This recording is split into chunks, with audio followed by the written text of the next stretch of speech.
Once again most welcome class 12th and in today's class, आज की class में हम सभी जो हमारा कल का क्लास था, पिछला क्लास में हम सभी ने इशू ऑफ शेयर्स का मतलब अकाउंटिंग ट्रीटमेंट कैसे करते हैं इसे जाना था। एंड इन टुडेज क्लास, आज की क्लास में हम एट पार एंड प्रीमियम के बारे में जानेंगे। ठीक है, तो देखिए at par and at premium क्या होता है।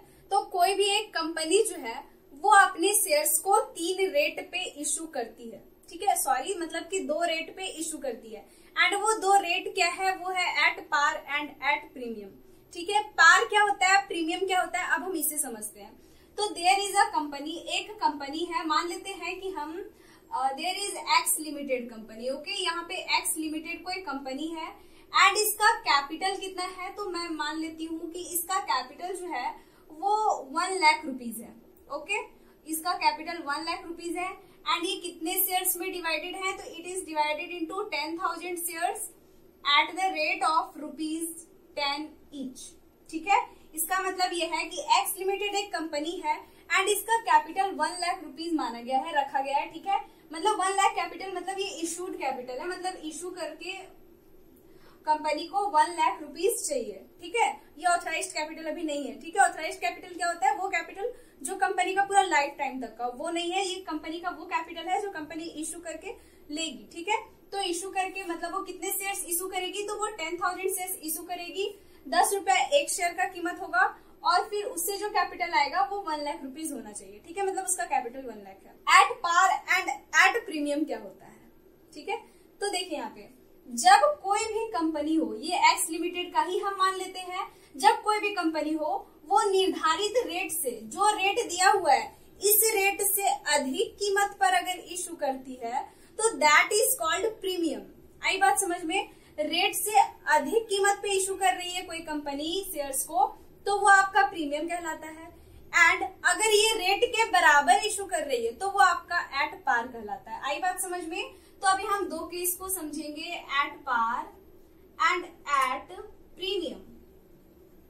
ठीक है, at par and at premium. So आप यहाँ पे लिख सकते हैं व्हेन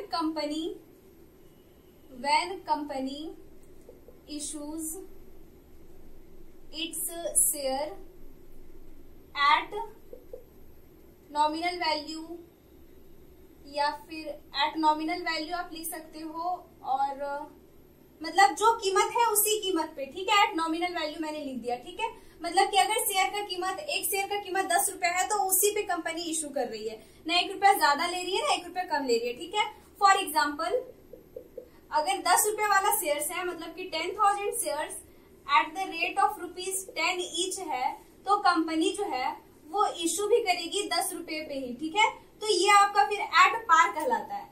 एंड प्रीमियम क्या होता है, तो जब कंपनी जो है वो इशू कर रही है शेयर को, कब, तो उसका नॉमिनल वैल्यू से ज्यादा कीमत पर, मतलब 10 रुपए इसका कीमत है एक शेयर का, तो कंपनी इशू कर रही है 11 रुपए पर शेयर या 12 रुपए पर शेयर। ठीक है, तो इसे आप प्रीमियम कहेंगे। ठीक है, एंड ये प्रीमियम क्या होता है, तो ये प्रीमियम जो है वो कंपनी कुछ अपना एक्सपेंसेस को राइट ऑफ करने के लिए करती है, या फिर ये जो प्रीमियम पे इशू करती है ना, वो अच्छा से, जिसका गुडविल बना हुआ है जो कंपनी का, वो कंपनी बहुत अच्छे से कर सकती है। ठीक है, तो आप यहाँ पे लिख सकते हैं एट प्रीमियम, तो आप लिख सकते हैं when company issues its share. ठीक है, जब कंपनी जो है वो अपने शेयर्स को एट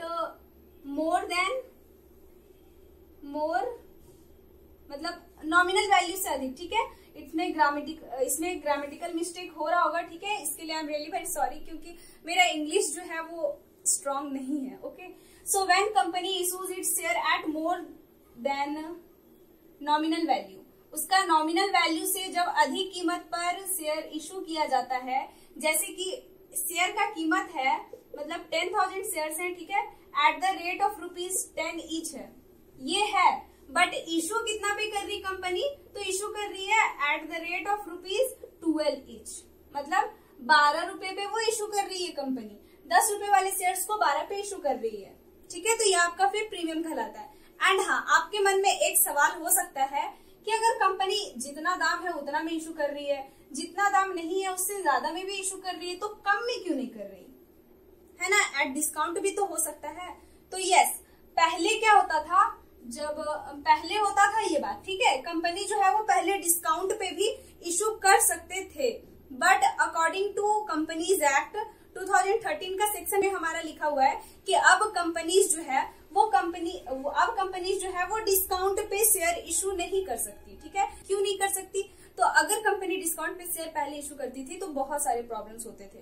ठीक है, कंपनी का अच्छा कैपिटल नहीं मिल पाता था, जिससे कंपनी अच्छे से चल नहीं पाता था और बहुत सारी कंपनियां बंद हो जा रही थी। ठीक है, इसीलिए सरकार ने ये फैसला लिया according to companies act 2013 company जो है वो अपने शेयर्स को डिस्काउंट पे इशू नहीं कर सकती। बट इसका एक एक्सेप्शन है, अगर री इशू हो रहा है किसी शेयर का, ठीक है, री इशू के टाइम पे वो डिस्काउंट पे इशू कर सकती है। री इशू हो रहा है तो उसे डिस्काउंट पे इशू कर सकती है, जिसे हम इसी चैप्टर में आगे समझेंगे री इशू वाले टॉपिक में। ठीक है, तो अभी आप समझ लो कि कंपनी जो है वो इसे अगर नोट करना है ना तो कर लो, it is very important point कि according to companies act 2013 section number 54 एक कंपनी जो है वो डिस्काउंट पे शेयर इशू नहीं कर सकती। ओके, आई बात समझ में? नाउ अब हम थोड़ा समझते हैं पार और प्रीमियम के बारे में। ठीक है, तो पार तो आपको समझ में आता है, एट पार पे कैसे अकाउंटिंग करते हैं ये हमें जानने की जरूरत है क्या? जो 10 रुपीज का शेयर है 10 रुपीज में इश्यू कर दिए, इसका भी मतलब इसका कैलकुलेशन या फिर इसका अकाउंटिंग ट्रीटमेंट जो है वो वैसे होगा जैसे हम पिछला क्लास में किए थे। ठीक है, कोई चेंजेस ही नहीं है एट पार पे अगर हो रहा है तो। बट एट अगर प्रीमियम पे हो रहा है तो इसका हमें अकाउंटिंग ट्रीटमेंट करना पड़ेगा। क्यों? क्योंकि जब प्रीमियम पे कोई कंपनी इशू करती है कोई शेयर को तो उस प्रीमियम का अमाउंट मतलब देखिए यहाँ पे 12 रुपीज पर शेयर में कंपनी इशू कर रही है, ये जो 10 रुपीज है इसमें 2 रुपीज, तो 10 रुपीज तो इसमें शेयर का कीमत है एंड 2 रुपीज क्या है तो वो प्रीमियम है। तो इस प्रीमियम पे जो अमाउंट आएगा ना उसके लिए अलग से एक अकाउंट ओपन किया जाता है and that account is called securities premium account. ठीक है, ये सिक्योरिटीज प्रीमियम अकाउंट होता है। जब प्रीमियम का अमाउंट आता है उसे ट्रांसफर किसमें करते हैं? सिक्योरिटीज प्रीमियम अकाउंट में। ठीक है, एंड ये सिक्योरिटीज प्रीमियम क्या होता है? तो इसे हम बैलेंस शीट में इक्विटी एंड लायबिलिटीज के साइड में दिखाते हैं, इक्विटी एंड लायबिलिटीज के साइड में रिजर्व्स एंड सरप्लस के हेडिंग में। ठीक है, रिजर्व्स एंड सरप्लस के हेडिंग में इसे दिखाते हैं। एंड ये सिक्योरिटीज प्रीमियम क्या होता है? तो ये कंपनी का एक्स्ट्रा प्रॉफिट है। ठीक है, आप बोल सकते हैं एक्स्ट्रा प्रॉफिट। इससे कंपनी जो है वो अपना एक्स्ट्रा एक्सपेंसेस को पे करने में सॉर्ट आउट करती है, कभी लॉस हो जाता है तो उसे सॉर्ट आउट करने में हेल्प करती है। ठीक है, तो ये आपका होता है सिक्योरिटीज प्रीमियम। अब हम समझ लेते हैं ना कि इसे हम अकाउंटिंग ट्रीटमेंट कैसे करते हैं। पार का बहुत इजी है, जैसे करते हैं नॉर्मल जनरल एंट्री वैसे करना है। ठीक है, इसमें आपको कंफ्यूज नहीं होना। ठीक है, इसमें कंफ्यूज मत हो जाना। हम accounting treatment of securities premium जब प्रीमियम पे होता है ना तब हम करते हैं। ठीक है, तो हम देख लेते हैं यहाँ पे। सबसे पहली बात कि इसके लिए आपको अलग से एक सिक्योरिटीज प्रीमियम अकाउंट ओपन करना होगा। एंड अगर क्वेश्चन में लिख रखा है कि कॉल पे प्रीमियम है या अलॉटमेंट पे प्रीमियम है या एप्लीकेशन पे प्रीमियम है तो वहीं पे दिखाना। ठीक है, एंड अगर क्वेश्चन में कुछ नहीं लिखा है कि प्रीमियम कहाँ पे है, कॉल पे, अलॉटमेंट पे या एप्लीकेशन पे, तो उस टाइम पे आपको प्रीमियम जो है वो केवल अलॉटमेंट पे दिखाना है। ठीक है, आई बात समझ में? चलिए, तो अब हम समझते हैं कि अगर सबसे पहले प्रीमियम जो है वो एट एप्लीकेशन पे हो। ठीक है, अगर प्रीमियम एप्लीकेशन पे ही कंपनी डिमांड कर दे तो उस टाइम पे आप क्या करेंगे? तो हम मान लेते हैं यहाँ पे कि 1000 रुपीज शेयर्स हैं, मतलब 1000 शेयर्स हैं। ठीक है, एंड हर शेयर का कीमत जो है वो @10 है। एप्लीकेशन पे हम मान लेते हैं 4 रुपया एंड अलॉटमेंट पे मान लेते हैं 3 रुपया एंड फर्स्ट कॉल पे मान लेते हैं 2 rupees and second and final call पे मान लेते हैं 1 रुपीज। देखिए ऐड करके 4, 3, 7, 8, 9 और 1 10 रुपीज हो गया। ठीक है, तो हम इसे ही अब करेंगे। ठीक है, तो अगर एप्लीकेशन पे डिस्काउंट प्रीमियम मतलब 10 रुपया शेयर है और प्लस 2 रुपया 12 इशू किस पे हुआ है? तो issued at the rate of ₹12। ठीक है, 12 रुपया में इशू किया गया, मतलब 10 रुपया वाले शेयर्स को 12 में इशू किया गया। ठीक है, तो इसमें 2 रुपया जो एक्स्ट्रा वो क्या है? प्रीमियम है। मैंने यहाँ पे कुछ नहीं लिखा कि प्रीमियम एप्लीकेशन पे है या फिर अलॉटमेंट पे है या फर्स्ट कॉल पे है या फाइनल कॉल पे है।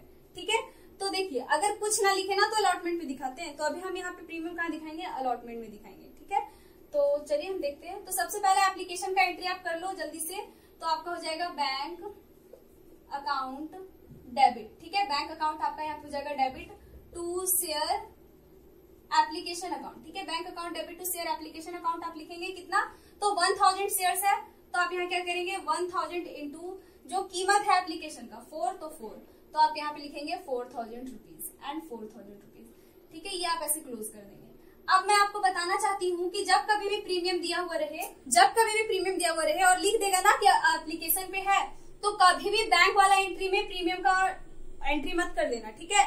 बैंक वाले एंट्री में चाहे एप्लीकेशन हो, अलॉटमेंट हो, डिस्काउंट, चाहे एप्लीकेशन हो, अलॉटमेंट हो या कॉल हो, बैंक वाले एंट्री में मत कर देना, ठीक है। बैंक वाले एंट्री में नहीं करते हैं। जो बैंक के बाद वाला एंट्री होता है, जैसे कि अगर एप्लीकेशन में तो ट्रांसफर करने वाला एंट्री जो होता है ना, share application account debit to share capital हम लिखते हैं।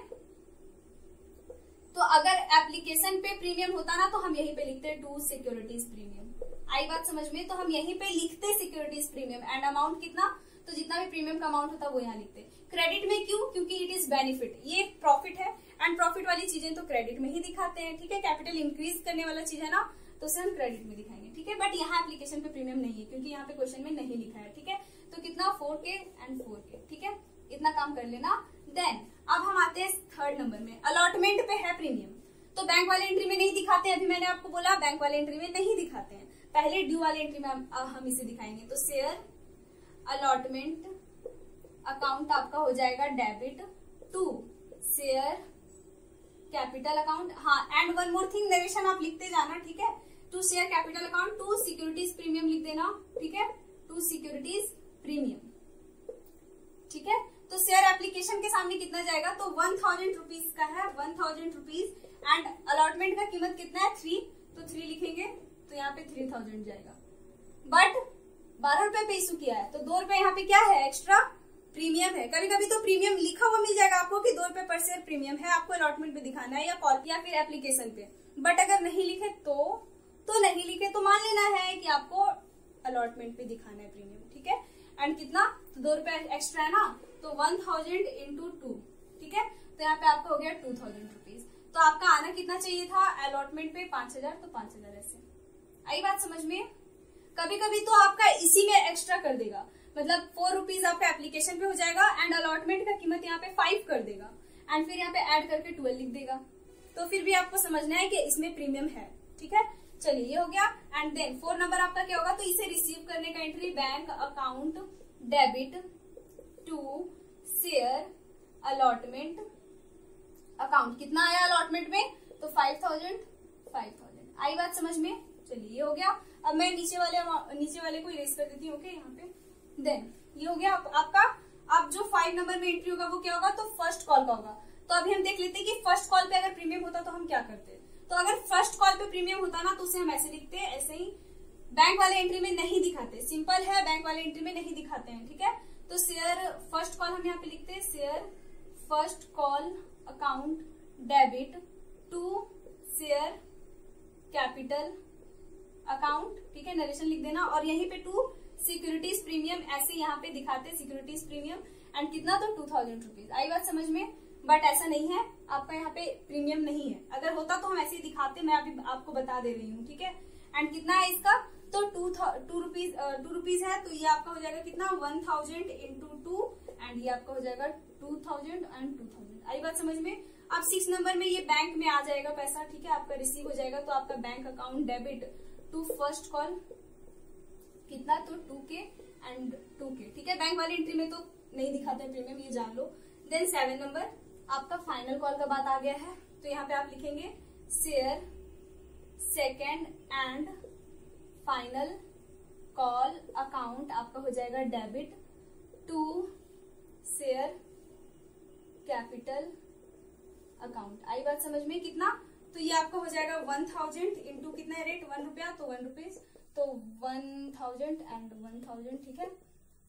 देन अब क्या होगा, तो अब ये जो है वो आपका बैंक में आ जाएगा। तो बैंक में आने का एंट्री आपका क्या हो जाएगा, तो bank account debit to share second and final call account. आई बात समझ में? कितना, तो 1K मतलब 1000 एंड 1000। आई बात समझ में? अगर इसमें भी अगर आपका प्रीमियम होता ना तो उसे हम इसी में दिखाते, share second and final call account debit to share capital account to securities premium. आई बात समझ में? अब डिस्काउंट का एंट्री कैसे करते हैं वो हम जब फॉर फीचर पढ़ेंगे ना तो उसमें समझेंगे, ठीक है। क्योंकि इसमें तो डिस्काउंट पे इशू होगा नहीं कोई भी क्वेश्चन, ठीक है। कोई भी क्वेश्चन डिस्काउंट का आपको नहीं मिलेगा क्योंकि इशू कर ही नहीं सकते डिस्काउंट पे।